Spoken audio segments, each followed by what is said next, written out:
Hello students, कैसे हो आप सब। आप सभी का एक बार फिर से स्वागत है ग्रेविटी क्लासेस के यूट्यूब चैनल पे। आज हम स्टैंडर्ड 7 एसएस जियोग्राफी में चैप्टर नंबर 6 पढ़ने वाले हैं। Human environment interaction, the tropical and the sub tropical region. Human environment है ना, हमारा एनवायरनमेंट के साथ क्या इंटरेक्शन है, कैसा इंटरेक्शन है, उसके बारे में ये चैप्टर है। ट्रॉपिकल और सब ट्रॉपिकल दोनों रीजन के बारे में स्टार्ट करते हैं। Renuka was excited. Shrikant uncle was home after a gap of nearly 4 months. Renuka बहुत एक्साइटेड थी क्योंकि उसके जो अंकल है श्रीकांत अंकल, वो 4 महीने बाद घर आए थे। He was a wildlife photographer and traveled widely. उसके अंकल 4 महीने तक कहाँ थे, तो उसके uncle basically wild life photographer है ना, वाइल्ड लाइफ फोटोग्राफी करते हैं। वो मोस्टली नेचर में ज्यादा टाइम रहते हैं, उनको वाइल्ड लाइफ की तस्वीरें चाहिए होती है। इसलिए रेणुका's interest in wildlife and forest began at the early age when her uncle introduced her to the books on nature. Picture of the distant land and people who lived there always fascinated her. तो रेणुका को ना बचपन से ही, मतलब बहुत ही early as से ना इन सब चीज़ों में ज़्यादा इंटरेस्ट था। क्यों?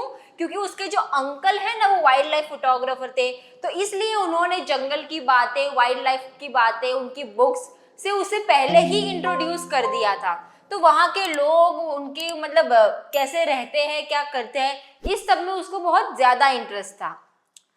ये देखिए कुछ पिक्चर्स दिखाए हैं यहाँ पे, है ना, डिफरेंट रीजन के लोग हैं, कैसे एक दूसरे से अलग अलग लग रहे हैं। In this picture Renuka you can see people from different part of the world, some from dry desert, some from frozen lands and some from hot wet rain forest. तो उसके अंकल क्या कह रहे हैं, रेणुका ये पिक्चर देखो, इस पिक्चर में तुम डिफरेंट पार्ट ऑफ वर्ल्ड के लोगों को देख रही हो, है ना। कुछ लोग जो है वो ड्राई डेजर्ट से आते हैं, कुछ लोग hot and wet rain forest से आते हैं, कुछ लोग बहुत ही ठंडी फ्रोजन सी जगह से आते हैं। They look so different from me observed Renuka. Renuka कह रहे कि हाँ ये तो मुझसे बहुत अलग दिख रहे हैं। They may look different but they share the same basic needs of life, food, clothing and shelter, explain Shrikant uncle. तो श्रीकांत अंकल क्या कह रहे हैं कि भले ही दिखने में वो अलग हो, बट उनकी लाइफ की जो बेसिक नीड है ना, वो नीड उनकी भी वही है जो हमारी है ना। हमारी लाइफ की बेसिक नीड क्या है कि खाना मिले, पानी मिले, हमको कपड़े पहनने के मिले और रहने के लिए घर मिले, बस। तो यही सारी नीड इन लोगों की भी है। Their children do the same things as you probably do. उनके बच्चे भी वही सारी चीजें करते हैं जो तुम करती हो Renuka. Play games, quarrel some things and make up, sings, dance and help the families with various things that need to be done. They live closer to nature and very early in their lives have they learned to care for nature. They learn how to catch a fish and how to collect material from the forest. Uncle बता रहे, Shrikant uncle बता रहे कि ये जो बच्चे हैं वो तुम्हारी तरह ही है, उनकी नीड भी वही है, तुम्हारी तरह ही वो डांस करते हैं, सिंग करते हैं, खेलते हैं, बस वो नेचर के ज्यादा करीब रहते हैं ना, इस वजह से उनमें जो चीजें हैं नेचर के प्रति जो लगाव है वो जल्दी डेवलप हो जाता है। कुछ कुछ चीजें जैसे कि फिश कैच करना या फिर जंगल से लकड़ी कलेक्ट करना या मेडिसिनल प्लांट कलेक्ट करना, ये सारी चीजें उनमें बहुत ही जल्दी आ जाती है। क्यों? क्योंकि ये लोग रहते ही नेचर के आसपास है। Life in the Amazon basin, अभी जो है हमें ऐसे ही एक नदी जो है अमेज़न रिवर, हमने नाम तो सुना ही है, अमेज़न है ना, बहुत बड़ी रिवर है। तो ये जो रिवर है उसका जो बेसिन है, बेसिन मतलब नदी किनारे के आसपास का जो एरिया होता है उसको रिवर बेसिन कहते हैं। तो अमेज़न बेसिन के आसपास की लाइफ कैसी है? Before learning about Amazon basin let us look at the map. चलो मैप की तरफ देख लेते हैं। ये जो मैप है ये साउथ अमेरिका का मैप है। साउथ अमेरिका के मैप में यहाँ पे ये जो ब्लू लाइंस जा रही है वो क्या है? वो अमेज़न रिवर और उसकी ट्रिब्यूटरीज है, और इसके आसपास का जो ग्रीन लैंड दिखा रहा है वो क्या है? वो अमेज़न का बेसिन है। Notice that the tropical region lies very close to the equator. तो ये जो है इक्वेटर के बहुत करीब है ना, 0 डिग्री, ये 0 डिग्री जो है ये क्या है? इक्वेटर है। ये पूरा जो है ये इक्वेटर जा रहा है यहाँ से, है ना, ये पूरा यहाँ से पास होगा। between 10 degree north and 10 degree south, so it is referred to as the equatorial region. इसलिए इसको इक्वेटोरियल रीजन कह रहे हैं। अभी इक्वेटोरियल रीजन मतलब ये जो 10 डिग्री नॉर्थ है, ये नॉर्थ की तरफ है 10 डिग्री नॉर्थ, और ये 10 डिग्री साउथ की तरफ है ना। तो ये सारा जो रीजन है इतना, इसके बीच में पड़ता है ये अमेज़न का बेसिन, है ना। इस एरिया को इसलिए इक्वेटोरियल रीजन भी कहते हैं क्योंकि इक्वेटर के एकदम पास है। The river Amazon flows through this region. Notice how it flows from mountains to west and reaches to Atlantic Ocean in the east, है ना। मतलब ये माउंटेन से निकलती है, वेस्ट की तरफ रीच करती है और फिर एटलांटिक ओशियन में ईस्ट की तरफ जाके मिल जाती है। तो इस तरीके से ये जो नदी है पहाड़ों से निकलती है ना, वेस्ट की तरफ से बहते हुए ईस्ट की तरफ जाके मिल जाती है। The place where a river flows into another body of water is called the river's mouth. Reverse mouth मतलब रिवर का माउथ, रिवर तो थोड़ी ना बॉडी है, उसका माउथ मतलब क्या, तो रिवर का माउथ मतलब जिस जगह पे रिवर किसी और वाटर बॉडी को मिल रही हो। जैसे कि रिवर्स जो है वो जनरली ओशियन में जाके मिलती है, तो जो जगह पे रिवर जाके समंदर से ओशियन से मिल जाएगी वो पर्टिकुलर जगह को क्या कहते हैं, river's mouth. Numerous tributaries join the Amazon river to form the Amazon basin. अभी ये नदी मतलब आप देख सकते हो कितनी सारी ट्रिब्यूटरीज है ना, छोटी छोटी उसकी शाखा है, छोटी छोटी नदियां हैं, तो ये सारी नदियां सब मिलकर बनाती है Amazon basin. The river basin drains portion of Brazil, part of Peru, Bolivia, Ecuador, Colombia and small part of Venezuela. मतलब ये सारे जो है ना, Venezuela, Colombia, Ecuador, Peru, Brazil, ये सारे जो पार्ट है सबको कलेक्टिवली थोड़े थोड़े थोड़े सबके पार्ट इसमें आ जाते हैं। Name the countries of the basin through which the equator pass, है ना। तो आप वर्ल्ड का मैप देखिए कि इक्वेटर के आसपास कौन से ऐसे प्लेसेस है जहां पे ऐसे बेसिन है।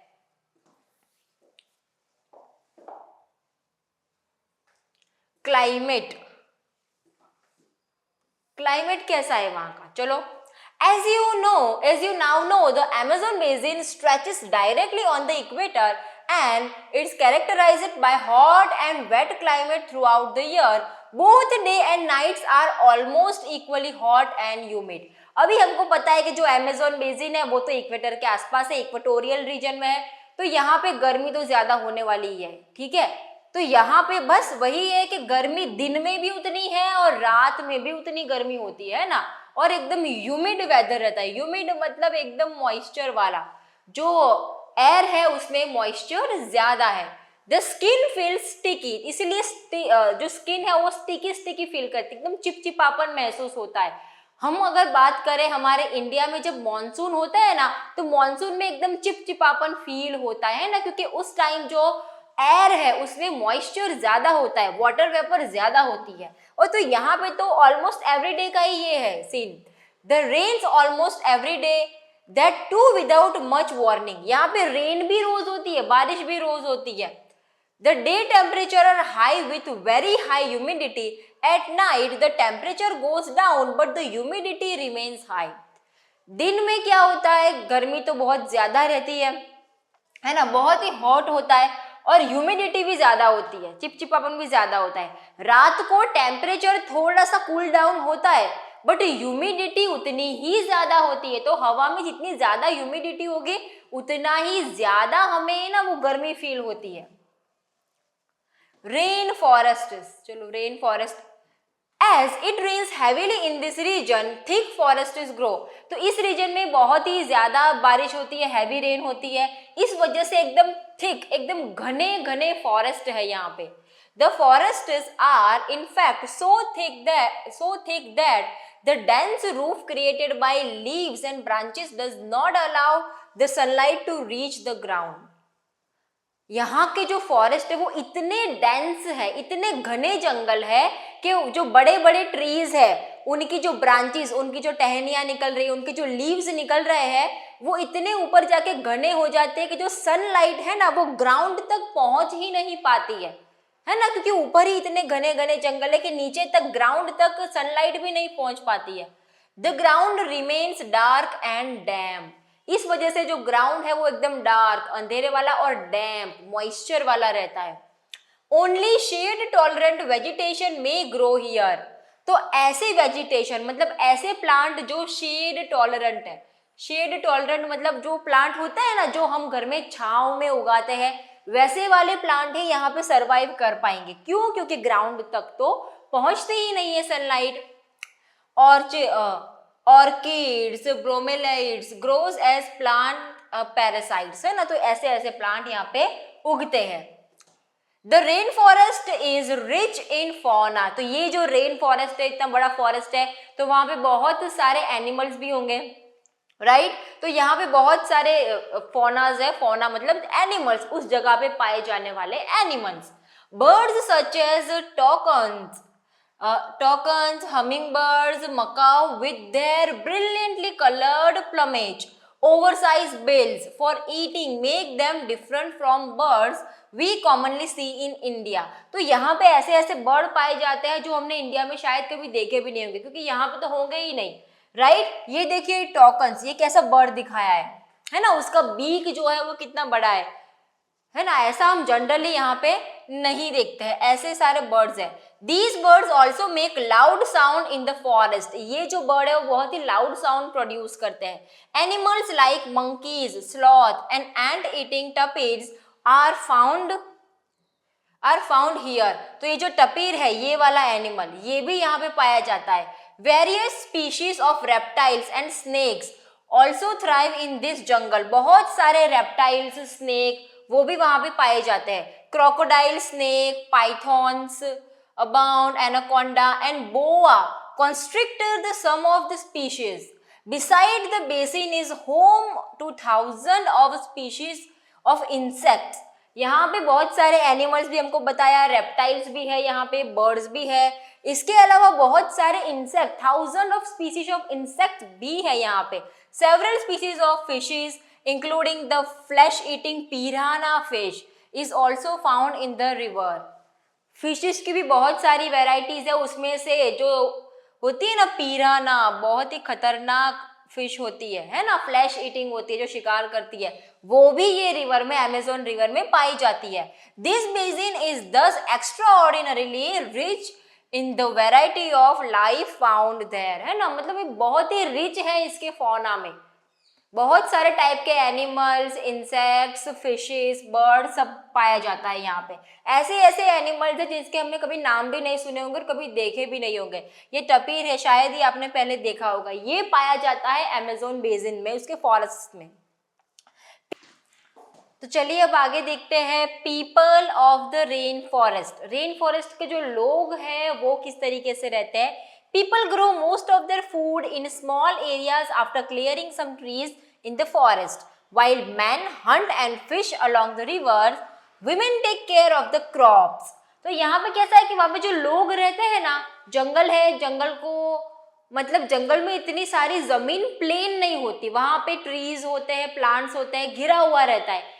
तो पहले अनाज उगाने के लिए, कुछ क्रॉप्स उगाने के लिए वो जमीन को क्लियर करते हैं और वहां पे फिर वो फार्मिंग करते हैं। तो ये जो फार्मिंग का काम है वो मेनली कौन करता है? विमेन्स करती है ना, महिलाएं करती है। और जो मैन है वो क्या करते हैं? जो मेल है, जो मैन है वो हंटिंग करेंगे, शिकार पर जाएंगे, फिश कैचिंग करेंगे, ये सब चीजें करती है।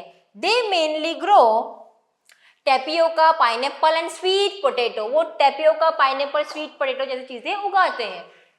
As hunting and fishing are uncertain, it is the women who keep their families alive by feeding them the vegetables they grow। अभी शिकार करना मतलब रोज रोज तो शिकार मिलेगा नहीं, अनसर्टन चीजें हैं ना ये सारी, तो इसलिए जो विमेन्स है वो उनकी फैमिली को फीड करती है। जो वो क्रॉप्स उगाती है ना, जो वो वेजिटेबल्स उगाती है, वो खिला के वो अपनी फैमिली को पालती है। शिकार तो ऐसा है कि कभी मिला तो मिला, नहीं मिला तो नहीं मिला, कभी ऐसा वेदर बहुत ही खराब हो गया तो कोई जा भी नहीं पाए शिकार करने के लिए, ऐसा भी हो सकता है। ठीक है, तो ये सारी चीजें रहती है। They practice slash and burn agriculture. Slash and burn agriculture क्या होता है कि ये अमेज़न का जंगल है, तो जंगल एकदम प्लांट से घिरा हुआ है उनको फार्मिंग करनी है तो उनको जगह चाहिए होगी, तो वो वहाँ के सारे जो ट्रीज है उसको कट कर देंगे। कट करने के बाद वो सारे जो ट्रीज है उनको वो आग लगा देंगे, जला देंगे, और वो जलने के बाद जो उनकी एशिस बचेगी, उनकी जो राख बचेगी, उसको वहीं वो जमीन पर ही रहने देंगे। ये एशिस से फायदा क्या होगा कि वो जो है मैन्योर का काम करेगी, खाद का काम करेगी, और इससे इनकी सॉइल की जो फर्टिलिटी है वो बढ़ जाएगी, और जो भी वेजिटेबल, फ्रूट या कोई भी ग्रेन्स उगा रहे हैं वो बहुत ही अच्छे से उगेंगे। तो ऐसी फार्मिंग को स्लैश एंड बर्न एग्रीकल्चर कहते हैं। The staple food is manioc, also known as cassava, that grows underground like potato. तो एक पोटैटो जैसा ही कुछ सब्जी उगाते हैं ये लोग, cassava. They also eat queen ants and egg sacs. Queen ants भी खाते हैं, एग सैक भी खाते हैं। Cash crop like coffee, maize, cocoa are also grown. Cash crop मतलब ऐसे क्रॉप जिनको बेच के वो पैसा कमा सके, जैसे कि कोको, कॉफी, मेज, ये सब। The rainforests provide a lot of wood for the houses. Some families live in thatched houses shaped like beehive. There are other large apartment like houses called maloca with a steep slanting roof. Rain forest है तो वहां से बहुत सारा उनको would मिलता है, लकड़ा मिलता है उनके घर बनाने के लिए। दो तरीके के घर होते हैं, जैसे कि बी हाइव के शेप के घर होते हैं ना, बी हाइव मतलब मधुमक्खी का छत्ता होता है, उस टाइप के कुछ घर होते हैं। दूसरे टाइप के घर होते हैं अपार्टमेंट लाइक, जिसको मेलोका कहते हैं, जिनके जो रूफ होते हैं वो स्लैंटिंग होते हैं। Life of the people of Amazon basin is slowly changing. अभी पिछले कुछ सालों में उनकी जो लाइफ है वहां पे रहने वाले लोगों की वो काफी चेंज हुई है। In the older days, the heart of the forest could be reached only by navigating the river. Heart of the forest मतलब जो फॉरेस्ट है उसके अगर बीचों बीच जाना है तो वो जाने के लिए कुछ रोड या ऐसा कुछ नहीं था, उनको जो अमेज़न रिवर है वो रिवर से होते हुए जाना पड़ता था। In 1970, the Trans-Amazon Highway made all part of the rainforest accessible. 1970 में वहां पे एक हाईवे बनाया गया है ना, अमेज़न हाईवे, जिससे जो अमेज़न फॉरेस्ट है उसके सारे पार्ट्स में जा सकते हैं। Aircrafts and helicopter are also use for reaching various places. Aircraft, helicopters का भी यूज होता है। The indigenous population was pushed out from the area and forced to settle in new areas where they continued the practice to practice their distinctive way of farming. कुछ population, कुछ distinctive population है, उनको वहां से किसी और जगह पे शिफ्ट किया गया ताकि वहां पे वो जो अपनी फार्मिंग की प्रैक्टिस है वो कर सके। The developmental activities are leading to the gradual destruction of the biological diverse rainforest. It is estimated that a large area of the rainforest has been disappearing annually in Amazon basin. You can see that this destruction of the forest has a much wider impact. The topsoil is washed away as the rains fall and the lush forest turns into a barren landscape. तो ये आपको एक figure दी है कि forest का जो destruction है वो कैसे हुआ है। देखो पहले सब जगह फॉरेस्ट था, है ना, उनको खेती करनी है, रहने के लिए घर चाहिए और भी कुछ ज़रूरतें होगी, जिसकी वजह से ये जो फॉरेस्ट है वो इतना कम होता गया है ना, यहाँ से यहाँ तक बचे, इधर हो गए। तो ये जो है ये सारी चीजें होती रहती है। Life in the Ganga Brahmaputra basin. अभी बात करते हैं इंडिया की। तो हमारे यहाँ भी बहुत ही बड़ी बड़ी रिवर्स है, जैसे कि गंगा एंड ब्रह्मपुत्र, और इनके बेसिन जो है, इनके बेसिन वाले जो प्लेन है वो भी हमको पता है कि कितने फर्टाइल है, कितने पॉपुलेटेड है। The tributaries of rivers Ganga and Brahmaputra together form the Ganga-Brahmaputra basin in the Indian subcontinent. India की बात करें तो इंडिया में जो गंगा रिवर है और उसकी ट्रिब्यूटरीज है, जो ब्रह्मपुत्र रिवर है और उसकी ट्रिब्यूटरीज है ना, उनकी ट्रिब्यूटरी गंगा ब्रह्मपुत्र के साथ में मिलके गंगा ब्रह्मपुत्र बेसिन बनाती है। ये जो ग्रीन वाला पार्ट दिख रहा है ना वो सारा गंगा ब्रह्मपुत्र का बेसिन है। The basin lies in the subtropical region that is situated between 10 degree north to 30 degree north, है ना, 10 डिग्री नॉर्थ से लेके 30 डिग्री नॉर्थ तक ये फैला हुआ है। The tributaries of the river Ganga like Ghagra, the Son, the Chambal, the Gandak, the Kosi and the tributaries of Brahmaputra drain it. Look at the atlas and find names of some tributaries of the river Brahmaputra. ये जो Ganga river है उसकी जो tributaries है ये ब्रह्मपुत्र है, ये वाली जो है ना ये रिवर, ये क्या है, ये ब्रह्मपुत्र रिवर है ना, ये सारी ब्रह्मपुत्र रिवर है। और ये जो है ये क्या है, गंगा है, और ये गंगा रिवर जो है उसकी ट्रिब्यूटरीज रिवर है। The plain of the Ganga and the Brahmaputra, the mountains and the foot hills of the Himalayas and the Sundarbans delta are the main feature of this basin. तो इस बेसिन का मेन फीचर क्या है, हिमालय, सुंदरबंस है ना। सुंदरबंस आपको पता होगा, सुंदरबंस बहुत ही घने घने जंगल है, वहां पे बहुत ही अच्छे से टाइगर पाए जाते हैं, माउंटेन्स। अबे ये हमको पता है कि ये सारा जो एरिया ये क्या है, ये सब ये क्या है, ये पूरा हिमालय है ना, हिमालय की रेंज से ये सब निकलती है।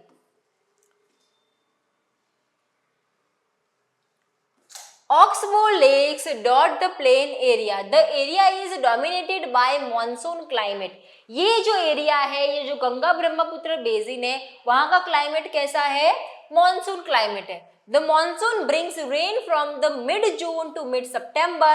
The summers are hot and the winters cold. तो यहाँ पे बारिश कब से कब तक होती है, तो मिड जून से लेकर मिड सितंबर तक बारिश होती है। समर जो है वो बहुत हॉट होता है और विंटर्स है वो बहुत कोल्ड होता है। Look at the map of India in figure 6.8, find out the state in which the Ganga Brahmaputra basin lie.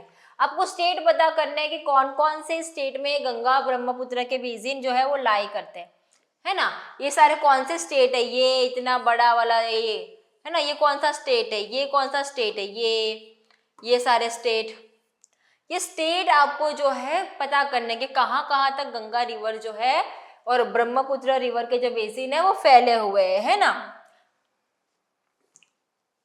The basin areas has varied topography. The environment plays a dominated role in the distribution of population. The mountain areas with the steep slope have inhospitable terrain, therefore less number of people live in the mountain area of the Ganga Brahmaputra basin. अभी गंगा ब्रह्मपुत्र का basin जो है जहां से वो mountain से निकलती है, वो जो माउंटेन्स है वो इतने पॉपुलेटेड नहीं है। हमको पता है कि माउंटेन जो है वो रहने के लिए इतने ज्यादा फेवरेबल नहीं होते हैं, है ना, वो एक टूरिस्ट स्पॉट जैसे होते हैं, रहने के लिए नहीं होते वो, तो इसलिए इतनी ज्यादा पॉपुलेशन वहां पे रहती नहीं है। क्यों? क्योंकि वहां पे प्लेन्स नहीं मिलेंगे जहाँ पे कोई क्रॉप उगा सके या तो फिर कुछ काम कर सके, तो इस वजह से वहां पे जो पॉपुलेशन है वो ज्यादा नहीं होती है। But the plain area provides the most suitable land for human habitation. But जो प्लेन एरिया है वो सबसे बेस्ट एरिया है। द सॉइल इज फर्टाइल, वहां की सॉइल फर्टाइल होती है। Agriculture is the main occupation of the people where flat land is available to grow crops, है ना। एग्रीकल्चर जो होता है वो मेन ऑक्यूपेशन होता है जहाँ की सॉइल एकदम फर्टाइल होती है और बहुत ज्यादा जमीन अवेलेबल होती है। The density of population of the plain is very high. The main crop is paddy. Since cultivation of paddy requires sufficient water, it is grown in areas where the amount of rainfall is high. जो paddy है, paddy उगाने के लिए क्या चाहिए, paddy उगाने के लिए बहुत ही हैवी रेन चाहिए होती है ना, बहुत ही ज्यादा पानी की जरूरत होती है। तो पानी कहाँ से आएगा, रेन से आएगा। तो जितनी ज्यादा रेनफॉल होगी उतनी ज्यादा जो है पैडी का कल्टीवेशन होगा। Wheat, maize, sorghum, gram and millets are the other crops that are grown. Cash crops like sugar cane and jute are also grown. तो यहाँ पे ऐसा नहीं कि सिर्फ पैडी मतलब कि सिर्फ चावल ही उगाते हैं, यहाँ पे वीट में सोरगम, ग्राम्स, मिलेट्स ये सब भी उगाते हैं। कैश क्रॉप जिससे पैसा मिलता है बेच के, जैसे कि शुगर कैन, गन्ना, जूट, वो सब भी उगाते हैं। Banana plantation are seen in some areas of the plain. Banana plantation भी देखने मिलता है। In West Bengal and Assam tea is grown in plantation, है ना। बंगाल में, वेस्ट बंगाल और असम में टी जो होती है, जो चाय होती है वो उगाई जाती है। Silk is produce through the cultivation of silk worm in part of Bihar and Assam. Bihar और असम में जो सिल्क है उसका प्रोडक्शन भी होता है। In the mountain and hills where the slopes are gentle crops are grown in the terrace. जो mountain और हिली एरियाज है वहां पे जो उनका स्लॉप है उसके ऊपर भी जेंटल क्रॉप्स उगाए जाते हैं जिसको टेरेस फार्मिंग कहते हैं. The vegetation cover the area varies according to the type of landforms. In the Ganga and Brahmaputra plain tropical deciduous trees grow along with teak, sal and peepal. teak, sal, peepal ये सारे trees grow करते हैं वहाँ पे. thick bamboo groves are common in the Brahmaputra. thick bamboo जो bamboo होते हैं ना बांस वो भी वहाँ पे उगाए जाते हैं. The delta area is covered with the mangroves forest. Delta area मतलब वहां पे जहां पे नदियां समंदर से मिलती है वो जगह जो है वो वहां पे मैंग्रोव फॉरेस्ट आए होते हैं. मैंग्रोव फॉरेस्ट मतलब वो फॉरेस्ट कैसे होते हैं, पानी के ऊपर होते हैं. In part of Uttarakhand, Sikkim and Arunachal Pradesh, coniferous trees like pine, deodar and fir can be seen because the climate is cool and slopes are steep. हमको पता है जो माउंटेन जो हिली एरियाज होते हैं वहां पे ये जो पाइन के ट्री होते हैं, देवदार और फर का ट्री होता है वो देखने मिलता है. तो ऐसे ही यहाँ पे जो सिक्किम है, उत्तराखंड है, अरुणाचल प्रदेश जो हिली एरिया वहां पे ये ट्रीज देखने मिलते हैं. There is a variety of wildlife in basin. Wildlife में भी बहुत ही वेराइटी है जैसे कि elephants, tigers, deers and monkeys are common. ये कॉमन है. The one horn rhinoceros is found in the Brahmaputra plain. Brahmaputra plains में आपको वन हॉर्न राइनोसेरस देखने मिलता है. In the delta area Bengal tiger and crocodile are found. Delta area में Bengal tiger देखने मिलता है और crocodiles. Aquatic life abounds in the fresh river waters, the lakes and the bay of Bengal sea. The most popular water varieties of the fish are the rohu, कटला, हिल्सा. रोहू, कटला, हिल्सा ये क्या है, ये fish है. फिश की कुछ स्पीशीज है.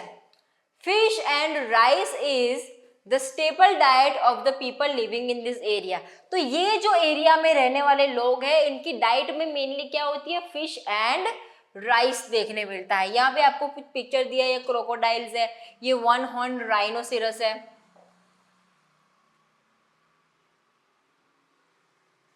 Varanasi along the river Ganga, ये जो वाराणसी है ना वहां का गंगा घाट का फोटो दिया है आपको. The Ganga Brahmaputra plains has several big towns and city. तो ये गंगा ब्रह्मपुत्र के जो प्लेन एरिया है वो प्लेन एरिया में बहुत सारे बड़े बड़े शहर आए हैं. The cities of Allahabad, Kanpur, Varanasi, Lucknow, Patna and Kolkata, all with the population of more than 10 lakhs are located along the river Ganga. बहुत ज्यादा पॉपुलेटेड है ये क्योंकि वहां की सॉइल फर्टाइल है, नदियां हैं वहां पे, एग्रीकल्चर जो है वो धूमधाम से चलता है. तो इस वजह से ज्यादा पॉपुलर होती है ये लोकेशन बेसिन वाली जगह रहने के लिए. इलाहाबाद जिनको हम अभी प्रयागराज कहते हैं, कानपुर, वाराणसी, लखनऊ, पटना, कोलकाता, इनकी पॉपुलेशन मोर देन 10 lakhs है. The waste water from this town and industries is discharged into the rivers. These lead to the pollution of river.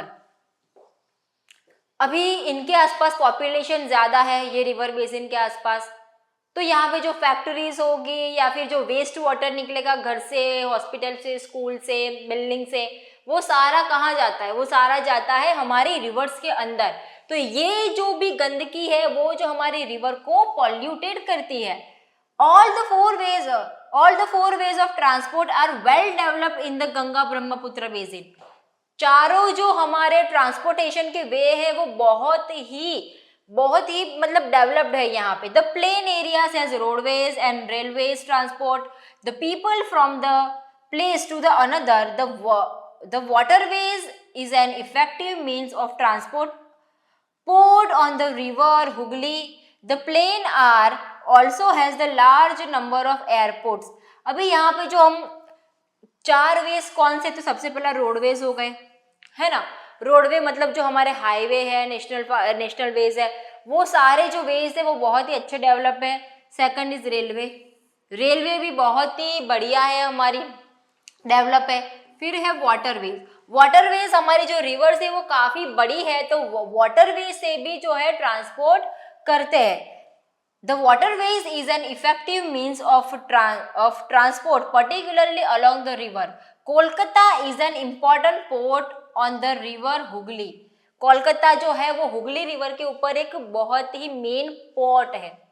Plain areas has a large number of airports, और airway भी है वहां पे, है ना। तो ये 1 2 3 4 वेज ऑफ ट्रांसपोर्ट, एयरवे हो गया, वाटरवे हो गया, रेलवे एंड रोडवे, ये 4 तरीके के transport. The tourism is another important activity. Tourism भी हमको पता है कि ये जो जगह है, कितने बार हम जो है कहीं पर भी जाना होता है तो हम इस इलाके की ही बात करते हैं। तो टूरिज्म जो है वो भी बहुत इंपॉर्टेंट एक्टिविटी है। जैसे कि ताजमहल कहाँ पर है? जो यमुना रिवर है उसके बेसिन में, ठीक है। आगरा में जो क्या है, यमुना रिवर है, यमुना नदी के किनारे पे है Taj Mahal. Allahabad on the confluence of the river Ganga and Yamuna. Buddhist stupas in Uttar Pradesh में बुद्ध लोगों के जो स्तूप्स होते हैं, स्तूपास, वो भी वहां पे है। लखनऊ विथ इट्स इमामबाड़ा, लखनऊ में क्या है? Imambara. Assam with Kaziranga and Manas with wildlife sanctuaries, and Arunachal Pradesh with the distinct tribal culture are some of the places worth visit, है ना। आसाम में जो है काजीरंगा नेशनल पार्क है, जहाँ पे 1 हॉर्न राइनोस देखने मिलते हैं, वो भी बहुत ही एक अच्छा अट्रैक्शन का प्लेस है टूरिस्ट के लिए। सुंदरबंस में मेनली टाइगर्स देखने मिलते हैं, तो वहां पर मतलब ये सारी जो चीजें हैं ना, टूरिस्ट को अट्रैक्ट करती है, और ये सारी चीजों की वजह से वहां पे क्या होती है, इकोनॉमी भी बढ़ती है। बस, तो हमारा जो चैप्टर था यहीं पर फिनिश होता है।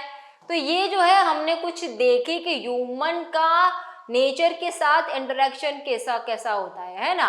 हमने बात करी अमेज़न रिवर की बात करी, हमने गंगा ब्रह्मपुत्र रिवर की बात करी, और उसके बेसिन के आसपास कैसी वाइल्ड लाइफ है, कैसी वेजिटेशन है, और जो लोग हैं वो कैसी एक्टिविटी करते हैं उसके बारे में पता किया। आगे भी हम इसके जो भी चैप्टर्स हैं वो लाते रहेंगे। अगर आपको कुछ भी डाउट है, अगर आप चाहते हैं कि हम किसी पर्टिकुलर टॉपिक पे वीडियो बनाएं, तो आप हमें नीचे कमेंट कर सकते हैं। अगर आप वडोदरा हरणी एरिया में रहते हैं और अपने लिए क्लास ढूंढ रहे हैं, तो भी आप नीचे दिए गए नंबर पर हमें कांटेक्ट कर सकते हैं। चलिए अगली वीडियो में मिलते हैं, तब तक के लिए बाय बाय।